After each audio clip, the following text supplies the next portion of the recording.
कथावाचक देवकीनंदन ठाकुर ने कहा कि फैमिली प्लानिंग का कानून सभी के लिए एक जैसा होना चाहिए। अगर हिंदुओं के 2 बच्चे हैं तो सभी के 2 बच्चे होने चाहिए। अगर हिंदुओं के एक पत्नी रखने का अधिकार है तो दूसरों को भी एक पत्नी रखने का अधिकार होना चाहिए। जबलपुर पहुंचे देवकीनंदन ठाकुर ने प्रेस वार्ता में कहा कि जो भी पार्टी भगवान कृष्ण की जन्मभूमि बनाने में हमारा सहयोग करेगी, हम उसको पूरा सहयोग करेंगे। आज के मुस्लिम भाई जो यहाँ रह रहे हैं वो पहले हिंदू थे, उनके पूर्वज भगवान राम और कृष्ण की पूजा करते थे। हमारी आत्मा में राम है, मथुरा, काशी और अयोध्या एक सनातनी के आत्म स्वरूप है। इन तीनों जगहों से किसी प्रकार का कोई समझौता नहीं किया जाएगा। हम किसी पार्टी विशेष के नहीं हैं। देवकीनंदन ठाकुर के जबलपुर आगमन पर पत्रकारों से चर्चा के दौरान देवकीनंदन ठाकुर ने कहा कि मैं कैमरे के सामने बोल रहा हूं कि विपक्ष के सभी नेताओं में से कोई भी श्री कृष्ण जन्मभूमि बनाने में हमारा सहयोग करेगा। आगामी 2029 के चुनाव में हम उसे जिताने की कोशिश करेंगे। सनातनी परंपराओं को लोगों तक पहुंचाने का हम प्रयास करेंगे कथा के माध्यम से। हम जबलपुर और मध्य प्रदेश जहां भी आसपास के लोग हैं उनसे प्रार्थना करेंगे, आप अपने बच्चों को लेकर कथा में पहुंचे। चाहे एक आध बुजुर्ग घर में रह जाएं, लेकिन बच्चे उस कथा में आप अपने बच्चों को लेकर पहुंचे, क्योंकि जो एजुकेशन स्कूल और यूनिवर्सिटी में नहीं दी जाती है वो प्रयास हम करेंगे कि पुराणों के माध्यम से आपके बच्चे मानव बन सकें, अच्छे मानव बन सके। अच्छा मानव बनेगा, ज्ञानवान मानव बनेगा तो क्या करेगा? वो समाज को सुख देगा, वो परिवार को सुख देगा, वो देश को सुख देगा, वो देश का नाम करेगा। और कोई मतलब खूंखार बन गया तो परिवार को भी दुख देगा, प्रदेश को भी दुख देगा, देश को भी दुख देगा, जो भी सामने आएगा उसको दुख देगा। तो ये कार्य करने का प्रयास हम कथा के माध्यम से करेंगे। सनातनियों से निवेदन करने आए हैं कि आप सभी परिवार के सहित, बच्चों के सहित कथा में पहुंचे। दूसरा, कल हम यहीं से MR4 रोड विजयनगर से लगभग 1:30-2 बजे अनेकानेक वाहनों के साथ सनातन यात्रा लेते हुए कथा स्थल तक पहुंचेंगे। तो ये लगभग 15-20 किलोमीटर, 25 किलोमीटर का ये रहेगा और इसमें हम सभी सनातन प्रेमियों के साथ कथा स्थल में जाएंगे और वहां कथा प्रारंभ करेंगे। उसी कथा के माध्यम से हम मध्य प्रदेश के लोगों को यह भी बताएंगे कि पूर्व में जो सनातन पर आघात हुए हैं उन आघातों से उबरने का समय है। अब प्रयास करें हम। अब जैसे अयोध्या में भगवान श्री राम का भव्य दिव्य मंदिर का निर्माण हुआ है, वैसे ही कथा के माध्यम से ही हम ये प्रयास करेंगे कि लोगों को जगाने का प्रयास करें और लोगों को एक और चीज बताने का प्रयास करें। आप सब पत्रकार बंधु हैं, आपको मालूम होगा औरंगजेब ने जिस समय मथुरा का मंदिर तोड़ने का आदेश दिया था, उसी समय वहां की जो केशव देव जी की छवि थी मंदिर में जो पूजित होती थी, उन छवियों को ले जाकर उखाड़ के लेके गया और जामा मस्जिद आगरा की सीढ़ियों में गाड़ दिया।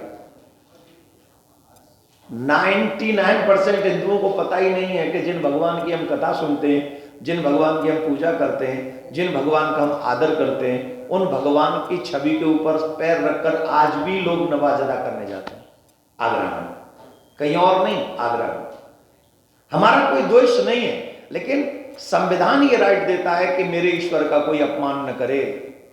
अगर मैं किसी के धर्म का अपमान नहीं करता हूं तो इस देश में किसी को अधिकार नहीं है कि वो मेरे धर्म का अपमान करे, किसी को भी नहीं। तो ये भी हम सनातनियों को बताने का प्रयास करेंगे। उसके लिए हम लड़ाई लड़ रहे हैं। हमने कोर्ट में केस किया हुआ है, आगरा कोर्ट में केस किया हुआ, कृष्ण भूमि में केस किया हुआ, और इसका प्रयास करेंगे कि मध्य प्रदेश में भी जो लोग कथा सुनने आए उनको भी सत्य को और तथ्य को बताएं। और ये मैं अपनी मुंहमादी बात नहीं बोल रहा हूं, इतिहास की कुछ किताबों में इसको पढ़ने को मिलता है। आप गूगल पे जाएंगे, माजरे आलमगीर ये किताब है, उसे आप पढ़ेंगे, उसमें भी मिलेगा। एक फ्रांस के पत्रकार हैं, उन्होंने किताब मैं डॉक्यूमेंट्स के पर लिखी है, आप उसको पढ़ेंगे, उसको भी आपको पढ़ने को मिलेगा। तो it's not my words only, ये मेरे सिर्फ शब्द नहीं है, ये तथ्य है, ये सत्य है। तो इन कार्यों को करने के लिए हम सभी सनातनियों को जगाने का कार्य करेंगे और सनातनियों से कहेंगे अभी नहीं तो कभी नहीं, आपको जागना होगा।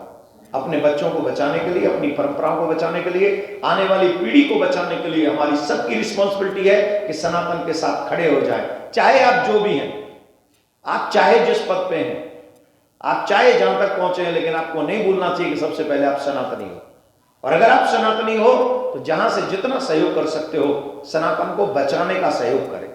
हम मिटाने की किसी को बात नहीं कर रहे, लेकिन कोई हमें मिटाया जाए ये भी हमें होने नहीं देना चाहिए। बस यही कहने के लिए आप सबको बुलाया है।